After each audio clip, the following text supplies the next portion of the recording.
I loved working for the late Senator Kennedy. It was an incredible experience. I worked with extremely compassionate, conscientious people, and I felt like the mission of that office was absolutely incredible. So it wasn't my experience working with him so much as it was seeing that those who are elected to office for a very, very long time needed to have access to either an extraordinarily large amount of wealth, a lot of deeply social influential connections, or basically familial dynastic power.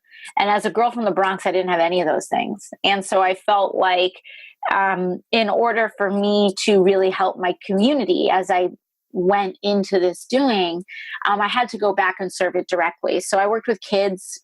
I worked as an educational director with the National Hispanic Institute. I worked in projects in the South Bronx trying to figure out like the early literacy gap and doing that type of work directly with the communities that I sought to benefit. And so that's what I always sought to do. So it was always in the same spirit that I've pursued my work and my life. But especially, I think, in the wake of Citizens United, I just felt like working class people were kind of locked out in a very permanent way from politics and from pursuing elected office themselves, even though sometimes that's who we need to serve the most. And so I left. It was Citizens United that made you leave politics, wasn't it?